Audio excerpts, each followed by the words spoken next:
The Eternal Bloodline. Kabanata 41. Matapos maglakad sa loob ng damuhan ng 1 minuto, nakakita si Kyle ng isang maliit na bukas na lugar sa gitna ng damo. Napakaliit ng lugar kung kaya't isang tao lamang ang maaaring lumabas sa damuhan at tumayo sa lugar na iyon. Gayon din, ito ay ganap na nakatago sa pagitan ng nagtataasang damo. Nang makita ang isang puting libro na lumulutang sa gitna ng lugar, nagliwanag ang mga mata ni Kyle. Nagmamadali niyang hinablot ang libro ngunit nang makita niyang tungkol sa Ares ay nawala ang kanyang excitement. Itinapon niya ang libro sa loob ng kanyang storage ring na parang basura. Bakit naghahanap lang tayo ng mga libro tungkol sa mga Ares? Kasama ang librong kakabili niya lang. Nakahanap si Kyle ng kabuoang 4 na libro tungkol sa Ares. Wala siyang alam tungkol sa mga Ares kaya wala siyang gamit para sa mga aklat na ito sa ngayon. Napabuntong hininga si Kyle at nagmamadaling umalis sa damuhan at nagsimulang maglakad patungo sa silangan. Samantala, sa itaas ng damuhan. Halos lumuwa ang mga mata ni Susan nang makita kung gaano kahirap pumasok si Kyle sa grass field at umalis pagkatapos kunin ang libro. Frustration niyang sigaw. Ano ang ginagawa ng mga halimaw ng damo? Sa sobrang galit niya ay gusto niyang bumaba at patayin ang lahat ng walang kwentang halimaw na malakusong berde na naruroon sa loob ng damuhan. Gusto ni Susan na itapon si Kyle sa ika-7 palapag at matapos ang kanyang trabaho, ngunit sa hindi magandang dahilan ay iniiwasan ni Kyle ang halos lahat ng mga butas, hukay at lagusan na parang salot. Matapos huminga ng malalim, tumingin si Susan kay Kyle. Ito ang unang pagkakataon sa kanyang buhay, kailangan niyang magsumikap para lang makaalis sa kanyang sahig. Wala na akong pakialam. Kinaway-kaway ni Susan ang kanyang kamay at lumitaw ang isang malaking golden portal sa ilalim ng paa ni Kyle. Sa kabilang banda, si Kyle na kalalabas lang mula sa grass field ay biglang nakaramdam ng lakas ng pagsipsip na humihila sa kanya pababa. Tumingin siya sa ibaba at nanliit ang kanyang mga mata, nang hindi man lang naghintay ng 1 segundo ay ginamit ni Kyle ang instant teleportation, para mag-teleport ng ilang metro ang layo mula sa golden portal. Napatingin din si Bia sa portal at napaiyak sa gulat.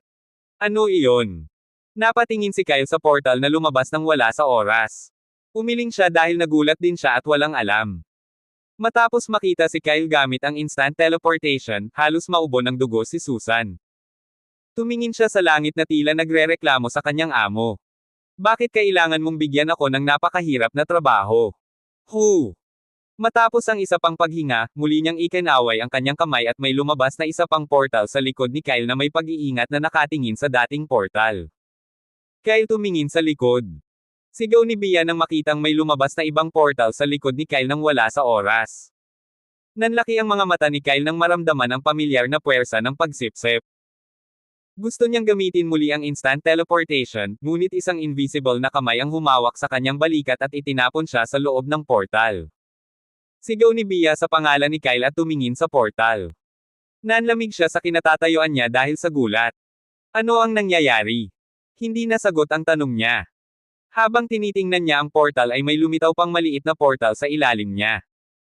Sa nakakakilabot na ekspresyon, gustong lumayo ni Bia ngunit isang hindi nakikitang kamay ang nagtulak sa kanya sa loob ng portal.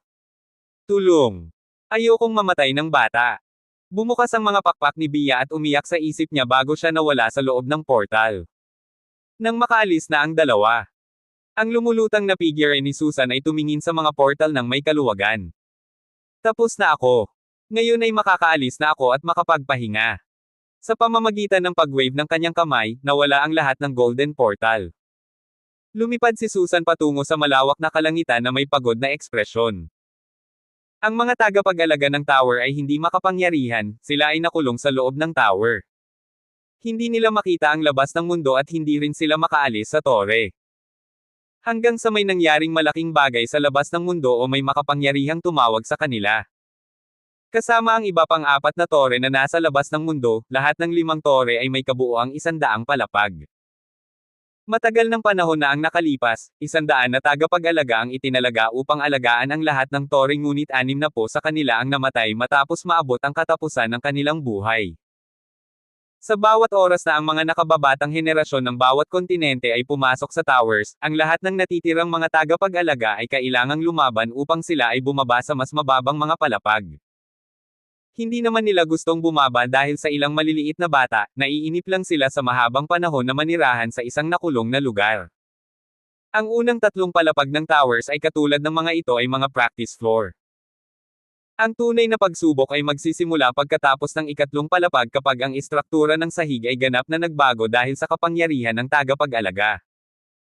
Ang lahat ng limang tore ay konektado ngunit sa tulong ng iba't ibang mga bulsa sa espasyo, sila ay nahiwalay sa isa't isa. Matapos ang napakaraming taon, lahat ng natitirang tagapag-alaga ay matanda na. Kaya naman kahit makapangyarihan ang ilan sa kanila ay mas piniling magpahinga imbes na asikasuhin ang kani-kanilang sahig. Samantala, sa ikapitong palapag, parehong katatapos lang patayin ni Alec at Gian ang dalawang fire skeleton na gumapang palabas mula sa lava lake. Naglakad silang dalawa pabalik sa malaking bato na inuupuan nila kanina. Nagmamadaling inakyat ni Alec ang bato at tumingin kay Gian na naglalakad na may masungit na ekspresyon. Biglang sa ilalim ng tingin ni Alec, lumitaw ang isang gintong portal ilang metro sa itaas ng ulo ni Gian. Nanlaki ang mga mata ni Alec habang sinisigawan si Gian. Tumingin ka. Na may nalilitong ekspresyon, tumangala si Gian.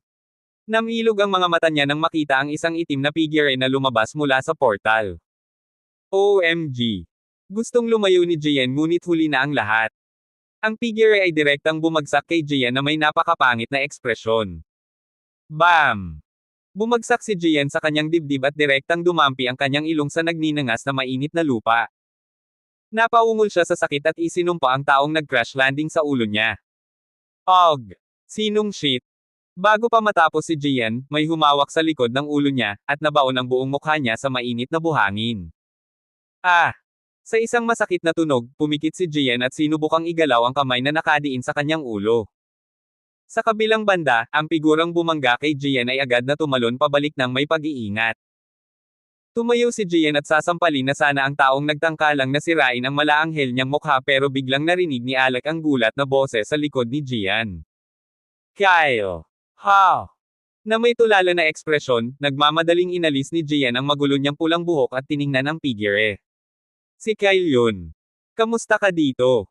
Sigaw niya habang nakatingin kay Kyle nang nanlalaki ang mga mata. Tapos biglang nakita ni Gian yung buhok niya.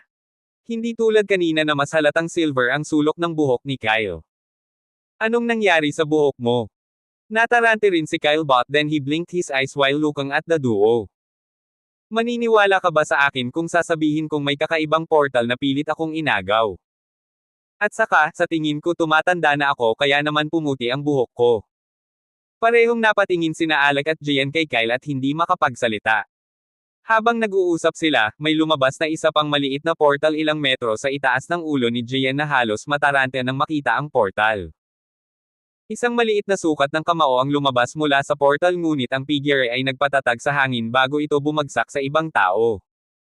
Napatingin si Kyle sa maliit na ibon na nagsimulang lumipad pagkalabas mula sa portal at nakahinga ng maluwag. Buti naman at ayos ka. Tumingin si Bia kay Kyle nang mamasa-masa ang mga mata. She flapped her wings at nagmamadaling lumipad papunta kay Kyle bago umupo sa ibabaw ng ulo nito. Akala ko patay na ako nang bigla akong sinipsip ng portal sa loob. Habang nag-uusap si Bia ay napatingin si Kyle sa lupa dahil nakaramdam siya ng bahagyang pag-aapoy sa ilalim ng kanyang mga paa. Ang lupa ay ganap na pula na may magaan na usok na lumalabas mula sa lupa. Pinahira ni Kyle ng mana ang kanyang mga paa at lumingalinga lamang upang makita ang malalaking bulkan, lawa ng lava, at nasusunog na pulang lupa bago tumingin kay Alec at Gian na nakatitig sa kanya nang nanlalaki ang mga mata. The moment Kyle saw them, alam niyang nasa 7th floor siya ng tower pero ang tanong, kumusta siya dito? Nabulabog ang pag-iisip ni Kyle nang may nagulat na boses na galing mismo sa langit. Tumingin si Kyle sa langit at nakita niya ang isang lalaking nasa katanghaliang gulang na may sungay na lumulutang papunta sa kanya. Nakasuot ng maitim na damit ang lalaki. Ang kanyang mga mata na may mga pulang linya sa halip na mga pupil ay nakatitig ng diretso kay Kyle na may pagkamausisa. May dumating na ibang tao sa floor ko. Hindi ba matagal na ang test, bakit ang tagal mo? Nawala ang kuryosidad sa mga mata ng lalaki pagkaraan ng isang segundo habang nagtatanong ito kay Kyle gamit ang walang pakialam na boses. Umiling si Kyle habang diretsong nakatitig sa lumulutang na lalaki. Hindi ko alam.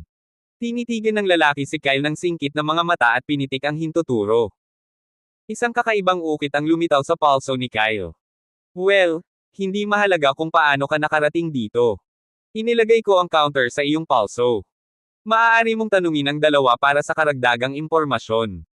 Matapos ituro sina Alec at Gian, tumalikod ang lumulutang na lalaki at nawala sa ulap. This time hindi inaantok ang lalaki dahil una, nakakagulat ang itsura ni Kyle. Pangalawa, hindi niya naramdaman ang presensya ni Kyle nang makarating siya sa kanyang sahig. Anong kakaibang bata? Kung tama ang pagkakaalala ko, dahil sa hikaw. Kung hindi dahil sa kaguluhang ginawa ni Gian at Alec ay hindi pa malalaman ng lalaki na sumulpot si Kyle sa kanyang sahig. Matapos mawala ang nasa middle-aged na lalaki, parehong napatingin sina Alec at Gian kay Kyle na medyo naguguluhan sa zero number na nakaukit sa kanyang palso. Parehong gustong malaman ng dalawa kung paano sumulpot si Kyle sa sahig na ito pero napabuntong hininga na lang si Kyle sa pagkataranta dahil nagulat din siya bigla nang makita silang nakatayo sa harapan niya.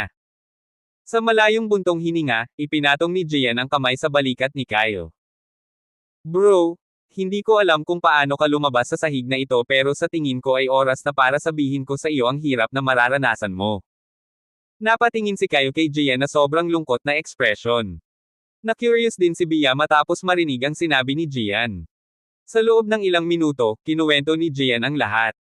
Kung paano sila nagdusa ni Alec pagkatapos lumitaw sa sahig na ito. Sinabi rin niya kay Kyle ang floor rules at ang kakaibang numero sa kanyang palso. So basically, kailangan mong hanapin at patayin ang 1,000 fire skeletons. Sabi ni Gian at nagmamadaling sinenyasan si Kyle na umakyat sa isang malaking bato na naruroon sa malapit dahil nasusunog ang mga paa niya. Ang bato ay ang tanging lugar na hindi mainit. Matapos marinig ang paliwanag ni Gian, medyo malungkot ang ekspresyon ni Kyle. Hindi siya nag-alala sa temperatura dahil hindi tulad ni Alec at Gian ay mayroon siyang passive skill na fire resistance. Kaya naman hindi siya tulad nila na pinagpapawisan ng balde. Hindi rin naapektuhan si Bia ng mataas na temperatura dahil isa siyang fire phoenix. Ang pangunahing problema ay ang paghahanap ng mga kalansay ng apoy. Madali silang mapatay ni Kyle sa tulong ni Bia ngunit ang paghahanap sa kanila sa ganoon kalaking palapag ay parang paghahanap ng mga karayom. Maging sina Gian at Alec ay nakahanap lang ng 300 dagdag something fire skeletons pagkatapos maglibot sa sahig na ito ng isang buong linggo. Sa kabilang banda, napabuntong hininga si Alec. Ngayon lang niya sinubukang aisen si Kyle rank at ang resulta. Wala siyang naramdaman. Ano ang inaasahan ko? May mapait na ngiti, tiningnan niya ang resulta ng system appraisal. Pangalan, Kyle Ohan. Lahi, tao. Espesyal. Sinusubukang hanapin ang dahilan. Naglulod. Wala nang ibinigay na impormasyon. Ang target ay nakasuot ng mataas na grado na presensya na nagtatago ng artifact. Habang nag-iisip si Alec ay napatingin si Gian kay Kyle. So, anong plano? Pagkaraan ng ilang sandali ay nagsalita si Kyle ng seryoso. Sinabi mo na ang ilan sa mga kalansay ng apoy ay gumapang palabas mula sa mga lawa ng lava. Paano ang pagpunta sa isang kalapit na bulkan? Baka marami tayong makikitang mga kalansay ng apoy doon. Parehong kakaiba ang tingin ni Alec at Gian kay Kyle. Pinagpapawisan sila dahil sa init at gusto niyang pumunta sa bulkan. Gayunpaman, hindi nila ipinahayag ang kanilang mga iniisip dahil ang temperatura ay hindi matitiis. Pareho silang may sapat na lakas upang makayanan ang ganito. Makalipas ang isang oras, si Kyle, Gian, at Alec ay nakatayo sa gilid ng isang bulkan. Nakikita nila ang lava at mainit na gas eruption mula sa tuktok ng bulkan. Basang-basa ng pawis ang damit ni Alec at Gian, pawis din si Kyle pero kung ikukumpara sa kanila ay mas maganda ang kalagayan niya. Inabot sila ng isang oras bago makarating sa kalapit na bulkan. Pinunasan ni Alec ang pawis sa noo at tumingin kay Kyle na nakatingin sa tuktok ng bundok. Bakit hindi tayo nakatagpo ng kahit isang fire skeleton sa ating paglalakbay? Tinitigan ni Gian si Alec. Ganon din ang iniisip niya. Bago lumitaw si Kyle bawat ilang minuto, may fire skeleton na gumagapang palabas mula sa kalapit na lava lake o lupa ngunit isang oras na ang nakalipas, kalimutan na ang makakita ng fire skeleton na hindi pa nila nakita ang anino nito. Ano iyon? Parehong napatingin sina Gian at Alec sa lugar na tinuturo ni Kyle at saglit na nanlaki ang mga mata nila. Sa ilalim ng isang malaking patayong pulang bato, nakita nila ang isang patch ng pulang-pula na mga bulaklak. Ang mga bulaklak ay may 4 na talulot at naglalabas sila ng apoy na aura. Matapos makita ang mga bulaklak ay mayroon lamang isang katanungan sa kanilang mga ulo sina Gian at Alec. Bakit hindi nila napansin ang napakaraming bulaklak? Pagkaraan ng ilang sandali ay umiling si Jian dahil wala siyang masyadong alam sa mga halamang gamot ngunit sigurado siyang maganda iyon dahil kumikinang ang mga bulaklak. Sa kabilang banda, ginamit ni Alec ang system appraisal skill sa mga bulaklak. Pagsusuri ng system. Pangalan, Inferno Flower. Edad, 70 taon. Rango, mataas na grado.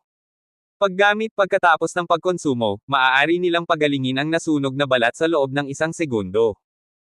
Tiningnan ni Alec ang rango ng mga bulaklak at itinaas ang kanyang kilay dahil alam niyang nahahati sa 5 rango ang mga halamang gamot. Mababa. Katamtaman. Mataas. Superior. Divine. Sa labas ng mundo, ang mga halamang gamot na mababa at katamtaman ang grado ay karaniwan ngunit ang mga halamang may mataas na grado ay itinuturing na mahalaga dahil maaari silang ibenta sa malaking halaga. Ang isang superior grade herb ay mas bihira pa kaysa sa isang high grade herb at sila ay nagbebenta ng 10 beses ang halaga ng isang normal na high grade herb. Samantala, ang mga divine grade herbs ay makikita lamang sa mga lumang aklat aralin dahil halos wala na sila. Sa titig ni na Alec at Jian, lumapit si Kyle sa mga bulaklak ng apoy at parang veterano, agad niyang binunot ang lahat ng bulaklak at naglakad pabalik kina Alec at Jian na nakatitig sa kanya. May kabuuang 9 na bulaklak. 3 bulaklak ang ibinigay ni Kyle sa kanilang dalawa at inihagis ang natitirang bulaklak sa loob ng storage ring na suot niya. Kung may sumilip sa loob ng storage ring na suot ni Kyle ay malamang himatayin siya sa gulat dahil may bundok ng iba't ibang halamang gamot at prutas sa loob ng storage ring. Tiningnan ni na Alec at Jian ang mga bulaklak na inabot ni Kyle, kahit na marahas na binunot ni Kyle ang mga bulaklak, wala ni isang pinsala ang naruroon sa mga talulot ng mga bulaklak. Bumantong hininga sila at inilagay ang mga bulaklak sa loob ng kanilang storage rings bago sumunod sa likod ni Kyle na umaakyat na sa bulkan. Pagkatapos ng 1 pang oras, halos lumuwa ang mga mata ni na Alec at Jian habang nakatingin sa malaking punong walang dahon sa harapan nila, 2 magagandang dilaw na prutas ang nakasabit sa mga tuyong sanga ng puno. Kahit na ang puno ay mukhang walang buhay, ang mga bunga ay hinog at kumikinang. Nakatago ang puno sa loob ng isang hukay na nasa pagitan ng ilang mga bato. Tumingin si Jian kay Alec at huminga ng malalim. Ika-4. Seryosong tumango si Alec. Pilit niyang pinipigilan ang pagkabigla sa kanyang mga mata. Sa loob lamang ng 2 oras ay nakahanap sila ng 4 na kayamanan. Posible ba ito? Naisip niya kung paano sa nakalipas na buong linggo ay wala man lang silang nakitang halamang mababang uri. Hindi ba random na naglalakad si Kyle sa tabi nila? Kaya bakit napakalaki ng pagkakaiba? At saka, nasaan ang mga kalansay ng apoy? Namatay ba silang lahat? Huminga ng malalim si Alec na tumingin kay Kyle na naglalakad palapit sa kanila matapos kunin ang mga prutas sa punong walang dahon. Sa normal na ekspresyon, binigyan sila ni Kyle ng isang prutas at sinimulang kainin ang isa. Nagmumukhang normal ang kanyang pagkilos dahil ginawa niya ito ng daan-daang beses. Blanko ang ekspresyon, hinati ni na Alec at Jian ang prutas at sinimulan na rin itong kainin. Isang malaking halaga ng enerhiya ang sumugod sa loob ng kanilang katawan, na nagpa-refresh sa kanila. Matapos iwanan ang walang dahon na puno, lahat sila ay muling nagsimulang umakyat sa bulkan. Sa kanilang paglalakbay, nakakuha pa sila ng mga halamang gamot. Nakahanap pa sila ng D-rank skill core na naroroon sa loob ng tunnel na nakita ni Kyle ng accident. Ang skill sa loob ng skill core ay tinawag na Fiery Wind. Isa itong agility type na kasanayan. Pagkaraan ng ilang sandali ay nagpasya sina Kyle at Alec na ibigay ang core ng skill kay Jian dahil pareho na silang may high rank agility skill. Makalipas ang 1 oras, halos manhid sina Jian at Alec sa tuwing may nakikita o natutuklasang bago si Kyle. All this while Biahu was sitting on top of Kyle's head will be laughed from time to time seeing Alec and Jian's shocked expression. Habang papalapit silang tatlo sa tuktok ng bulkan na pawisan ang mga noo, biglang may lumabas na mga fire skeleton mula sa tuktok ng bulkan. Si Jian na palaging tinatawag na pangit ang mga skeleton ay sobrang naaliw nang makita ang mga ito na halos magkaroon siya ng urge na pumunta at yakapin ang mga kalansay ng apoy. Ito ay isang napakakakaibang pakiramdam. Never in his life, akala niya matutuwa siyang makakita ng ilang pangit na kalansay. Nakahinga rin ng maluwag si Alec nang makita niya ang ilang fire skeletons na sumusugod sa kanya. Matapos lumitaw si Kyle sa sahig na ito, ang ilang mga kalansay ng apoy na kung minsan ay gumagapang palabas mula sa lupa ay halos nawala sa manipis na hangin na parang hindi kailanman umiral. Napataas ang kilay ni Kyle nang makita niyang pareho silang nakahinga ng maluwag. Nang hindi naghintay ng kahit isang segundo, silang tatlo ay sumugod sa mga kalansay na may nagbabagang tingin. Nagsimula na ring lumipad si Bia dahil sa pagod sa sobrang tagal ng pagkakaupo. Habang ang lahat ay nakatuon sa ilang papasok na mga kalansay, ang lupa ay yumanig, at tulad ng tsunami, daan-daang mga kalansay ng apoy ang gumapang palabas mula sa tuktok ng bulkan. Napuno ng lava ang kanilang mga walang laman na bungo habang nakatitig kay Alec, Gian, at Kyle gamit ang kanilang mga mata na walang laman. Napahinto si Gian sa kanyang kinatatayuan.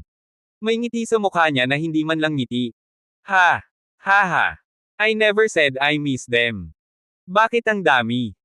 Ang pakikipaglaban sa 10 o 20 fire skeleton sa parehong oras ay mainam ngunit ang pakikipaglaban sa daan-daang mga ito ng sabay ay hindi tama. Maging sina Alec at Kyle ay napatigil sa kanilang kinatatayuan at napatingin sa daan-daang papalapit na mga kalansay dahil sa gulat. Paano kung tumakbo pabalik? Wika ni Alec at ibinaling ang tingin kay Gian at Kyle, buti na lang wala. Nagtatakbo na sina Kyle at Gian pababa ng bulkan. Nanlaki ang mata ni Alec. Pinagtaksilan siya ng ganoon lang. Hintayin mo ako.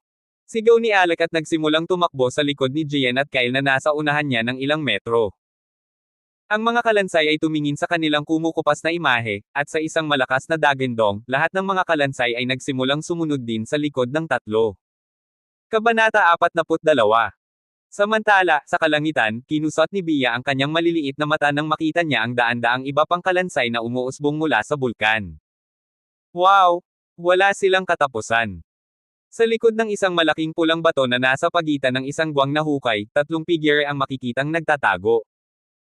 Ilang metro sa likod ng 3 figure ay isang lumang punong walang dahon sa loob ng isang maliit na bakanteng lugar. Humihingal silang tatlo, basang-basa ng pawis ang kanilang mga damit.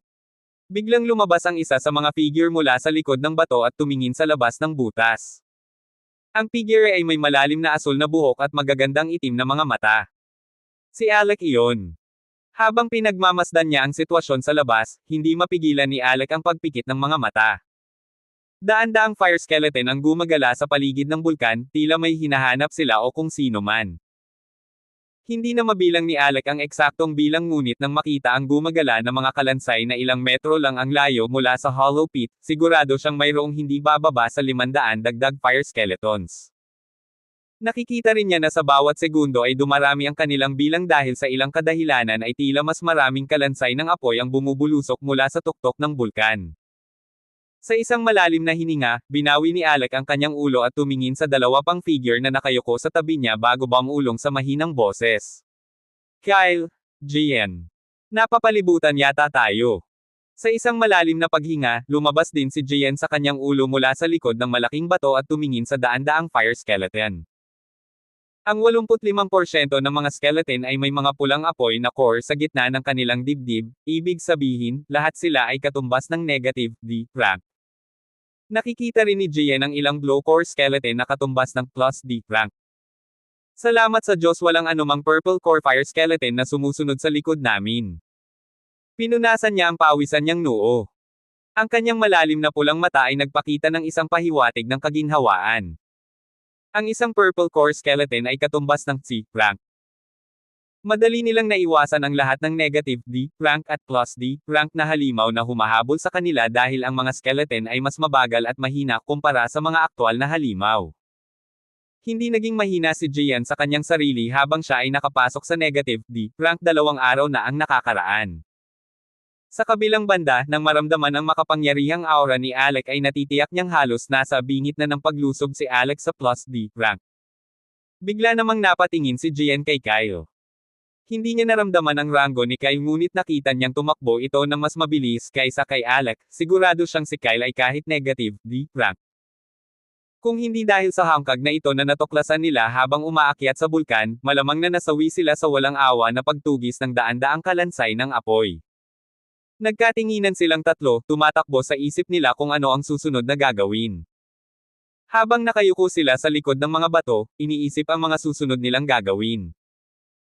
Isang kaitikot-takot na pulang kalansay na may mga guwang na mata ang lumitaw sa gilid ng hukay, ang walang laman na mga mata ng kalansay ay nagniningning na may malamlam na kurap ng liwanag habang nakatingin ito sa hukay. Sa isang malakas na sipol ay agad na sumugod ang kalansay sa loob ng hukay, na ikinagulat ng tatlong indibidwal na nakayuko sa likod ng malaking bato. Ano ba? Natarante si Jian habang nakatingin sa fire skeleton na tumatakbo patungo sa nakayukong trio.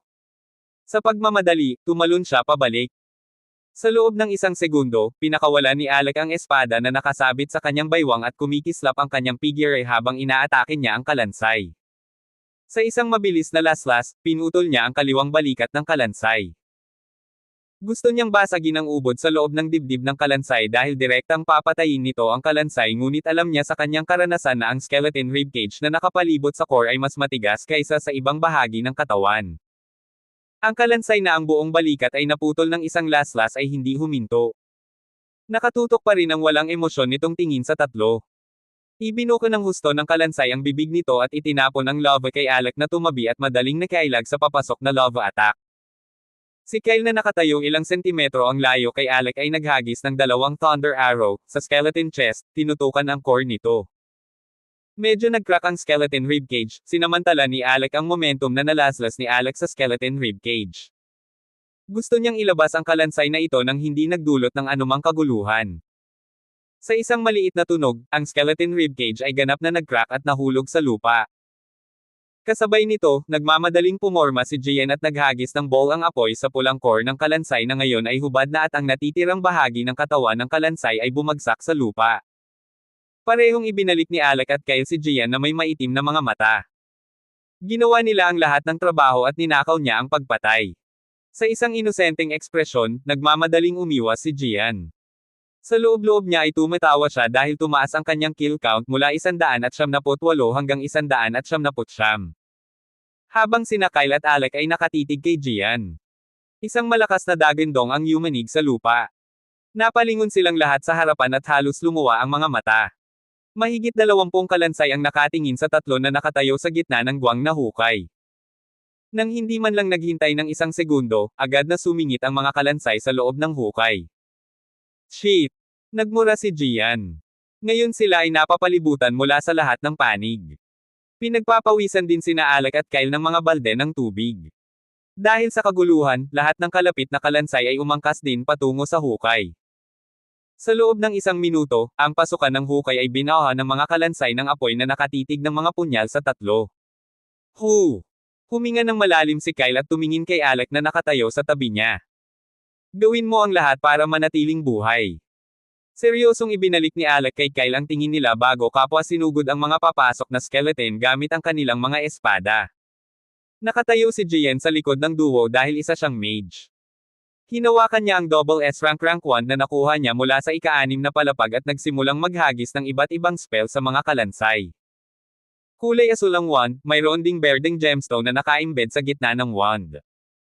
Ibinaba ng wand ang dami ng mana na kailangan niyang gamitin para sa isang spell. Hindi tulad ni Kyle at Alec na kailangang umasa lamang sa kanilang mga kasanayan upang manipulahin ang mana na nasa loob ng kanilang mga katawan upang maging ninanais na mga natural na elemento, si Jian ay maaaring bumuo ng mga fireball, earth spike, o anumang iba pang maliit na elemental na pag-atake ng walang mga kasanayan. Kailangan lang niyang kabisaduhin ang gustong spell at i-cast ito ng tama. Sa isang direktang saksak, naglabas si Alec ng isa pang fire skeleton ngunit hindi natatapos ang mga papasok na skeleton. Ang pasukan ng hukay ay puno ng mga kalansay ng apoy na nakatingin sa tatlo na walang laman ang mga mata. Huminga ng malalim, tumingin si Kyle sa entrance ng hukay. Sigurado siyang dahil sa kaguluhan, ang lahat ng mga kalansay ay malapit nang makarating sa hukay. Habang ang kanyang tingin ay nakatutok sa mga kalansay, bigla siyang napaatras na may seryosong ekspresyon. Naramdaman ni Alec na tumindig ang balahibo niya sa likod nang maramdaman niya ang aura sa paligid ng espada ni Kyle. He subconsciously knew Kyle was preparing for a big attack, that's why without waste even a second tumalon si Alec sa harapan at pinigilan ang lahat ng skeletons na umaasenso papunta kay Kyle. Sa kabilang banda, humigpit ang pagkakahawak ni Kyle sa kanyang espada at bumalot sa kanyang espada ang isang mapuputing kulay abong kulay. Sa ilalim ng tingin ni Kyle, may nabuong maliit na puyo ng tubig sa dulo ng kanyang espada ngunit kumpara sa unang beses na ginamit niya ang paggalaw na ito ay mas malaki at mas madilim ang puyo ng tubig. Nangyari ang lahat ng ito sa loob ng ilang segundo. Alec tumalikod. Sigaw ni Kyle. Hindi man lang naghintay ng isang segundo ay itinulak ni Alec ang mga kalansay paatros gamit ang kanyang espada at tumalon paatros. Sa isang basag na tunog, isang malaking halaga ng mana ang bumulwak mula sa espada ni Kyle habang buong lakas niyang laslasin ang espada ng patayo sa pasukan ng hukay. Boom! Isang malakas na dagindong ang yumanig sa hukay. Nanginginig ang katawan ni Kyle dahil napaatras siya ng ilang hakbang dahil sa lakas ng pag-atake niya. Medyo mabigat ang kanyang hininga habang nakatingin sa malaking bunganga na nabuo sa harap ng kanyang mga mata. Ang lahat ng mga kalansay na kumuha ng kanyang pag-atake ay naging pulbos. Ikalawang welga, tanggalin. Bumantong hininga si Kyle. Pangalawang beses na niyang ginamit ang hakbang na ito ngunit mas maganda ang resulta kaysa sa unang pagkakataon. Ang pulang zero na nasa kanyang pulso ay tumalon ng walang tigil, huminto sa napakalaking 43. Maging sina Gian at Alec na nakatayo ilang di pa ang layo kay Kyle ay nagulat. Isang mapanirang pag-atake. Pero kitang-kita nila sa pawis na mukha ni Kyle na medyo nakakabigat ang attack pressure sa kanyang katawan. Sa ilalim ng tingin ng lahat, sa loob ng ilang segundo, ang malaking walang laman na bunganga ay napuno muli ng mga kalansay ng apoy. Ang mga kalansay ay hindi nagpakita ng anumang pag-aalinlangan kahit na nakita ang kanilang kasamahan na namatay sa harap nila. Sinisingil nila ang tatlo nang walang laman ang mga mata. Huminga ng malalim si Alec at seryosong nagsalita. Ngayon ay akin na. Nakataas ang kilay ni Kyle habang itinutulak pabalik ang ilan sa mga kalansay.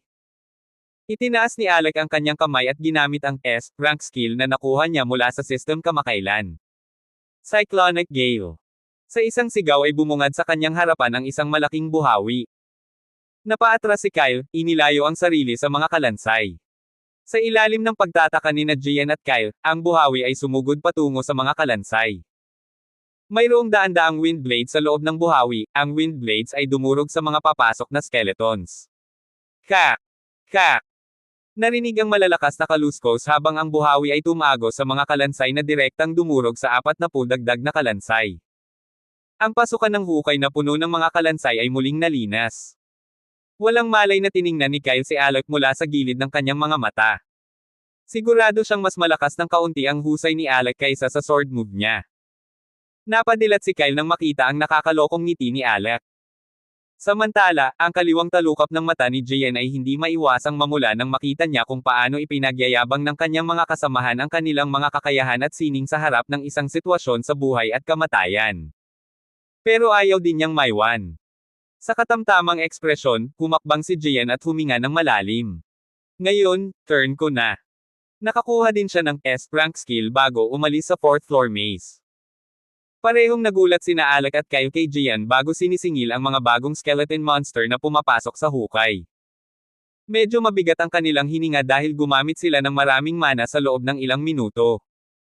Huminga ng malalim si Gian bago sumigaw ng buong lakas.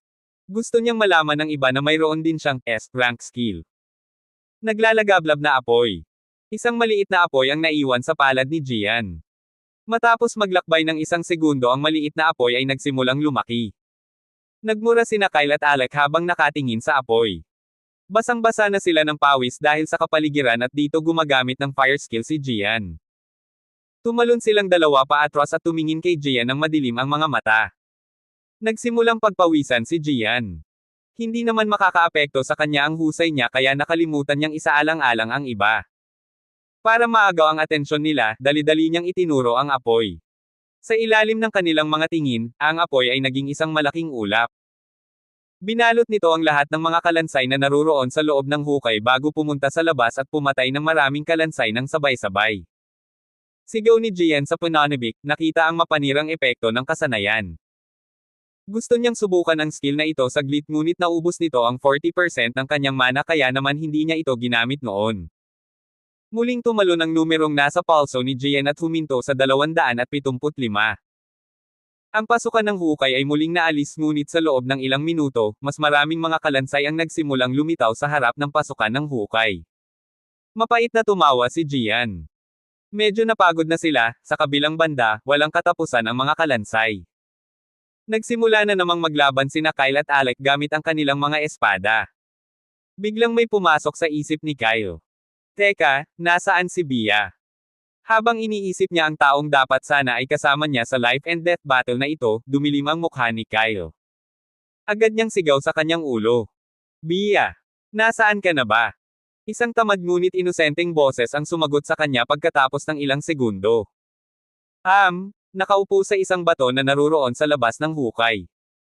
Gustong magmura ni Kyle pero kinontrol niya ang sarili. Ayaw niyang masira ang imahe niya sa harap ni na Alec at Jen pero palihim na nag-isip si Kyle. Paparusahan niya ang walang utang na loob na ibong ito pagkatapos niyang gawin ang mga kalansay. Na may malalim na hininga. Malamig na wika ni Kyle sa loob ng kanyang ulo. Sa tingin ko gusto mong manatiling gutom sa loob ng ilang buwan. Kinilig si Bia na nakaupo sa labas ng hukay nang marinig ang malamig na boses ni Kyle. Alam niyang seryoso siya. Pinapatay ko ang mga kalansay mula sa labas. Paano mo ito magagawa sa akin? Kinakapa ang kanyang mga pakpak, nagmamadaling lumipad si Bia patungo sa pasukan ng hukay at nagsimulang maghagis ng mga bowl ang apoy ng direkta sa mga kalansay na nakayuko sa pagpasok sa hukay. Napakunot noo si Kyle nang marinig ang gulat na boses ni Bia. Sa loob ng ilang segundo, nakita niya ang isang maliit na kaguluhan sa mga kalansay na sumisingil sa kanya mula sa pasukan ng hukay. Mukhang gumana ang pananakot niya. Tumingin siya kay Alec na gumamit ng isa pang makapangyarihang kasanayan at pumatay ng 10 pang kalansay. Sa isang mabilis na paggalaw, ginamit ni Alec ang kanyang espadang art. Paikot-ikot na vortex. Ang kanyang asul na buhok ay lumipad habang ang kanyang espada ay tumusok sa isang plus D rank skeleton core nang walang anumang pagtutol. Ang ribcage sa paligid ng core ay ganap na nabasag. Napabuntong hininga si Kyle. Ang kanyang karunungan sa espada ay higit na mas mahusay kaysa dati ngunit kumpara sa matikas na galaw ni Alec ay nasa likod pa rin siya ng ilang hakbang. Makalipas ang 3 oras. Hingal na hingal si Kyle habang nakatingin sa daan-daang kalansay na sumusugod sa kanya na may nahihilo na ekspresyon. Pagod na pagod siya at namamanhid ang kamay niyang nakahawak sa espada. Pakiramdam niya kung patuloy na bumubuhos ang mga kalansay sa loob ng hukay, babagsak siya sa loob ng ilang minuto. Tumingin siya sa kaliwa niya, hindi rin maganda ang kalagayan ni Alec. Sa magaspang na paghinga, itinulak niya ang isa pang kalansay pabalik. Si Gian na nasa likod ni Kyle at Alec ay bahagya pang nakatayo habang nakahawak sa kanyang mga tuhod. Walang kahit isang onsa ng mana ang natira sa loob ng kanyang katawan.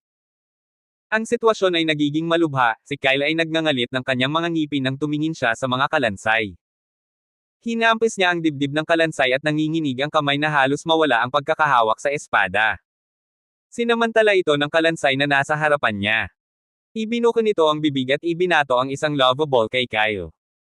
Nasa pag-atake ang mga mata ni Kyle, gusto niyang lumayo ngunit hindi nakikinig ang katawan niya. Iginalaw niya ang kanyang braso para depensa at ang lava ball ay direktang bumagsak sa kanyang palso. Ang nasusunog na sensasyon ay napakasakit habang sinusunog ng lava ang kanyang itaas na balat. Napatingin si Alec kay Kyle na nasugatan. Sa nagngangalit ng ngipin, itinulak niya ang kalansay sa harapan niya bago sinigawan si Kyle. Hoy! Ingat ka! Napatingin si Kyle sa mga kalansay na nasa harapan niya.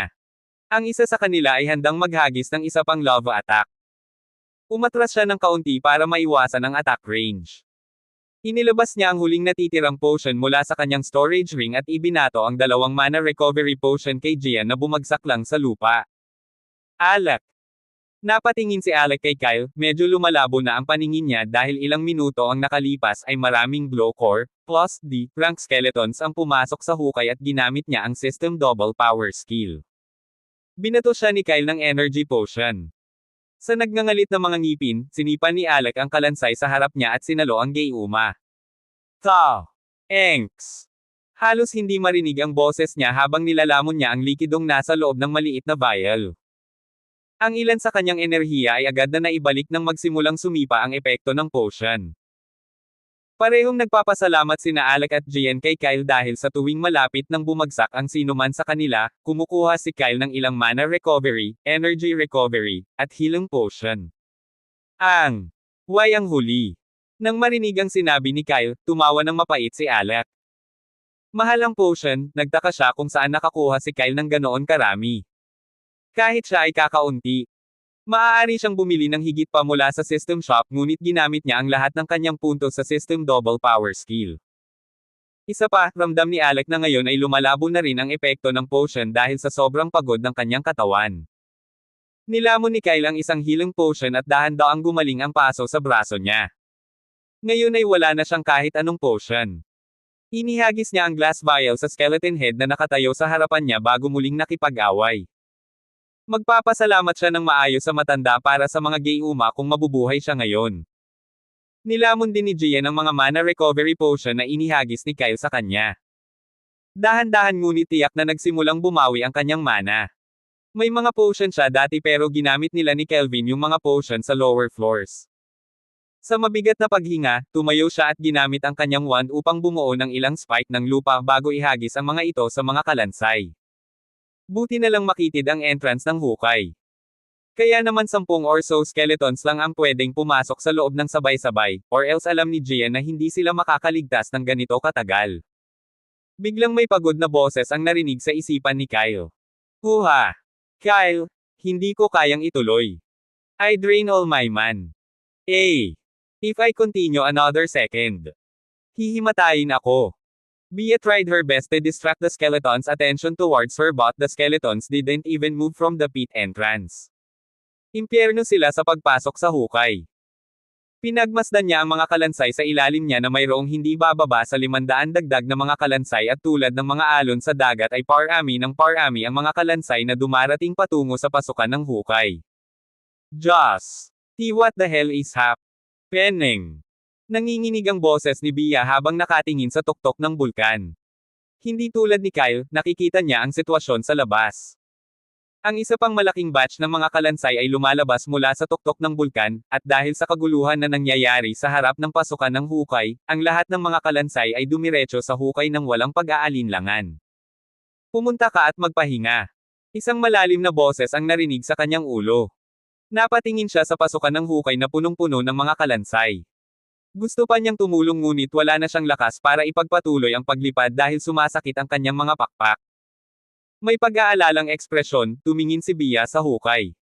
Malabo niyang nararamdaman ang kalagayan ni Kyle. Mas pagod pa siya sa kanya at baka sa loob ng ilang minuto ay mahihimatay na siya sa pagod. Biglang nanigas ang katawan niya. Sa seryosong ekspresyon, lumipad siya patungo sa isang malaking bato at ang kanyang maliit na katawan ay bumagsak sa malaking bato. Hindi siya naapektuhan ng init ngunit dahil sa pagod sa kanyang mana at katawan, humihingal siya ng malalim. Habang ang lahat ng ito ay nangyayari, isang maliit na bitek ang nabuo sa pulang kalangitan sa itaas ng ikapitong palapag. Sa loob ng isang segundo, ang bitek ay naging mas malawak, at isang itim na butas ang nabuo sa loob ng kalangitan. Isang may sungay na figure na nakasuot ng itim na damit ang lumabas mula sa black hole. Si Nixon, iyon, ang tagapag-alaga ng ikapitong palapag. Siya ang nagtalaga ng paglilitis kay Alec at sa iba pa. Katulad ng unang 3 floor guardians, pinayagan siyang umalis sa kanyang floor kung may nakita siyang hindi maayos. Ang dahilan nito ay hindi niya sinaktan ng sinuman. Ito ay dahil, hindi tulad ng iba, bihira siyang makadama ng mga emosyon. Isa pa, masyado siyang masunurin at iisa lang ang nasa isip niya. Upang makumplito ang gawaing itinalaga sa kanya ng kanyang amo. Matapos makita ang biglaang paglitaw ni Kyle, ginamit ni Nixon ang kanyang awtoridad at umalis sa sahig upang tingnan ang dahilan. Babalik na sana siya sa loob ng ilang minuto ngunit pinigilan siya ni Susan, ang tagapag-alaga ng unang palapag, sa kalagitnaan. Pinapunta siya ni Susan at bisitahin ang treasure floor dahil nalulungkot ang matandang si Jordan, matapos magpaalam sa mga bagong bata. Sa isang nag-aatubili na ekspresyon, pumayag si Nixon na bisitahin si Jordan. Kinailangan siya ng kalahating araw para lang maalis ang napakabagal na matandang iyon na hindi tumitigil sa pagsasabing kung gaano kawili-wili ang mga bagong bata sa pagkakataong ito. May inis na ekspresyon, nagsimulang lumutang si Nixon patungo sa kanyang tirahan upang magpahinga ngunit bigla siyang nakaramdam ng mali. Bigla siyang lumingon at tumingin sa isa sa mga bulkan na may singkit na mga mata. Anong nangyayari? Pinaikit ni Nixon ang kanyang mga mata. Ang mga pulang linya na nasa loob ng kanyang mga mata ay kumikinang ng maliwanag sa isang segundo. Matapos makita ang sitwasyon, napataas siya ng kilay sa pagtataka. Gaya nga ng naisip niya, may mali sa isa sa mga bulkan. Tila ang isa sa mga kalansay ay hindi sinasadyang natisod sa isang patch ng pinakamataas na klase ng mga halamang gamot at nakakuha ng ilang pakiramdam. Ang lahat ng mga skeleton ay mayroon lamang pangunahing kahulugan upang hindi mag-atake sa isa't isa, sila ay umaatake lamang ng isang tao sa tuwing binigyan sila ni Nixon ng pahintulot, dahil ang mga kalansay ay ginawa mula sa isa sa kanyang mga kasanayan. Ngayon tila ang kalansay na nakakuha ng kaunting pakiramdam ay sinusubukang kontrolin ang iba pang mga kalansay. Abangan ang mga susunod pang kabanata ng The Eternal Bloodline.